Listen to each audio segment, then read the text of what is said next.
আমার তুষার ভাইকে একটা পরামর্শ দেই। তুষার ভাই, গতকালকে আপনি বললেন না 5টা ভাইবা আপনি ফেল করছেন, 5টা ভাইবা আপনি ইয়া হন নাই। ভাই বিশ্বাস করেন, কোটা নিয়ে যে আপনি একটা পর্যালোচনা করেছেন, I might be sounding sarcastic but it's true.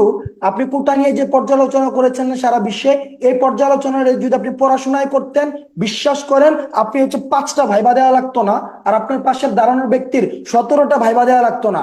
আমি দেখেছি আপনি আমার বের হইছেন পাশে না, আপনি দেখেন কৃষকের কয়টা ভাইবা সন্তান, দিতে হয়। আপনি যে বের হইছেন 2 বছর ধরে, আপনার আপনার একটা 5টা চাকরি ভাইবা দেওয়া পাইতে লাগতো একটা না। ভাইবা দিতে হয়, আমি এটা ভাইবা দেখেন না। চাকরি পাইও ঠিক আছে, চাকরি করা আপনি প্রয়োজন হয় নাই, দেখেন না রে আমার ভাই, আপনি চাকরি করি দেখেন নাই। কয়টা ভাইবা দিতে আমার হয়। আমার আত্মবিশ্বাস আছে, আমার বিশ্বাস আছে, আমার মেধায় আছে, আমার বিশ্বাস আছে আমি মেধার জোরে চাকরি পাবো। মেধা বলে আমার কোনো প্রয়োজন শব্দই নাই। না। আপনি তো 5টা ভাইবা দেওয়ার পর আপনার একটা বিকল্প উপায় আপনি তৈরি করেন। হাসানাত আব্দুল্লাহ বা রিদিক যদি 5টা ভাইবা ফেল করে, তাদের বিকল্প উপায় কি একটু? তাহলে আমার বিকল্প কোথায় হলো? আমি যে চাকরিটা পাইলাম না। না, আপনি তো পাচ্ছেন কোটা, তাদের বিকল্পটা আমার কি? যে এইটাই হচ্ছে মুক্তিযুদ্ধের স্পিড, এইটাই হচ্ছে স্পিড, যে তারা তার মানে একটা মুক্তিযুদ্ধ কি অবদান ছিল। তাদেরকে বৈষম্যের সম্মুখীন করলো না? কোটা কি তাহলে মেধা অর্জন অনুৎসাহিত করছে? কারণ সে যেহেতু জানছেই সে কলেজে ভর্তি হলে কোটা পাবে, সে বিশ্ববিদ্যালয়ে ভর্তি হলে কোটা পাবে, সে চাকরিতে ভর্তি হলে কোটা পাবে, সে যেহেতু সে শুরুতে এই জিনিসটা জেনে যাচ্ছে, তার মানে আমরা কি ধরে নিতে পারি সেটা তাকে একটা মনস্তাত্ত্বিক ভাবে সবসময় একটা পীড়ন দেয়? এই জিনিসটাই গতকালের একটা বক্তব্যে, তুষার ভাইয়ের বক্তব্যে কিন্তু এটা প্রমাণিত হয়। তুষার ভাই কি বলেছিলেন? তুষার ভাই বলেছিলেন উনি 4টা ভাইবা দিয়েছেন বা 5টা ভাইবা দিয়েছেন, উনার এক সহযোদ্ধা 16 থেকে 17টা ভাইবা দিয়েছেন। এবং কোন ভাইবা দিয়েছেন? তৃতীয় চতুর্থ শ্রেণীর ওই চাকরির ভাইবা দিয়েছেন। কিন্তু সেখানে তা না থাকার কারণে উনি নিজে অ্যাকনোলেজমেন্ট, এটা ওনার সেলফ অ্যাকনোলেজমেন্ট, উনি চাকরিটা পাননি। তখন ওনার বোধোদয় হয়েছে যদি ওনার কোটা থাকতো তখন তিনি চাকরিটা পেতেন। তাহলে কি, আমার মনে পড়ে 2018 সালে বিজয় 71 হলে ডিবেটিং ক্লাবে দাঁড়িয়ে আমরা এই এই মোশনে আমরা ডিবেট করেছিলাম, কোটা কি তাহলে নিরুৎসাহিত করছে? আপনাকে আমি একটা প্রশ্ন বন্ধনীর মাধ্যমে এই প্রশ্নটা করে যাচ্ছি, আপনি কি তাহলে এটার অ্যাকনোলেজমেন্ট দিয়ে গেলেন যে কোটা দাঁড়িদেরকে মেধা অর্জনে কোটা মূলত হচ্ছে নিরুৎসাহিত করছে? 3 নম্বর বিষয়টা, যে বিষয়টা আমাদেরকে খুব একটা মানে আমরা খুবই আশাহত হয়েছি, আপনি একটা প্র্যাগমেটিক ডিসকোর্সের ডিবেটটা আপনি নিয়ে গিয়েছেন একটা ইলিউসিভ ডিসকোর্সে। কিভাবে?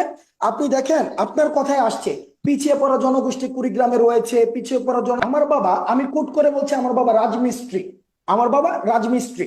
এখন দেখেন, কৃষকের সন্তান ঢাকা বিশ্ববিদ্যালয়ে আমার পাশে বসে ক্লাস করে, রেমিটেন্স যোদ্ধা, যারা এই দেশকে, যারা এই দেশের অর্থনীতিকে সচল রাখছে, একজন কৃষকের ছেলে, একজন রেমিটেন্স যোদ্ধার ছেলে, একজন হচ্ছে যে রিক্সাওয়ালার ছেলে, তারা কি আপনি মনে করছেন না তারা রিগ্রেসিভ ডিসক্রিমিনেশনের শিকার হচ্ছে এই কোটার কারণে? আমি আবারও বলছি, কোটা 2 ধরনের, প্রগ্রেসিভ কোটা, একটা রিগ্রেসিভ কোটা। আপনি যে কথাটা বলছেন ডিসক্রিমিনেশনটা 2 ভাবে হয়, প্রগ্রেসিভ ডিসক্রিমিনেশন, রিগ্রেসিভ ডিসক্রিমিনেশন। আপনি যদি হিস্ট্রি স্টাডি করেন তাহলে দেখবেন আমাদের যখন কোটা পদ্ধতিটা ইন্ট্রোডিউস করা হয়েছিল, এটা মূলত হচ্ছে একটা প্রগ্রেসিভ ডিসক্রিমিনেশন হিসাবে আমাদের ইন্ট্রোডিউস করা হয়েছিল। কিন্তু এখন কি মনে হয় না তুষার ভাই যে এটাকে রিগ্রেসিভ ডিসক্রিমিনেশন হয়ে দাঁড়িয়েছে? আমার বাবা রেমিটেন্স যোদ্ধা, কষ্ট করে টাকা পাঠাচ্ছে, আমি আজকে, আপনি স্বীকার করলেন মামা চাচা কাজ এবং টাকা দিয়ে হচ্ছে কি চাকরি পেতে হয়, আমার বাবা কৃষক, আমি কোন জায়গা থেকে টাকা পাবো? আমার কোটাও নাই, আমি কোন জায়গা থেকে টাকা পাবো? তার মানে কি আপনার থেকে কিন্তু আমি 2 ধাপ পিছিয়ে আছি। এক, আমার মামা চাচা নাই, আপনার কথা থেকে নিয়ে বললাম সেই জন্যই আমার আপনার মামা জেলা চাচা কোটা দরকার, সেই জন্যই আপনার নাই, জেলা কোটা তার মানে দরকার, কোটা কে সেই জন্য প্রাপ্য আপনার বেশি? জেলা কোটা তুষার ভাই, দরকার, কোটাটা কুড়িগ্রামের কোটা তাহলে প্রাপ্য দরকার, প্রাপ্য সেই বেশি জন্য কার? আপনার কুড়িগ্রামের তুষার কোটা ভাই, দরকার। কোটার প্রাপ্য বেশি কার? আমার বাবার দৈনিক মজুরি 500 টাকা, আমার বাবার দৈনিক মজুরি 500 টাকা, উনি মান্থলি 15,000 টাকা ইনকাম করে। আপনি আপনি বলেন কোটার হক দাবিদার কে? আমার কৃষকের সন্তান, আমার বাবার মাসে 15,000 টাকা ইনকাম, আমার মামা চাচাও নাই, আমার কোটাও নাই।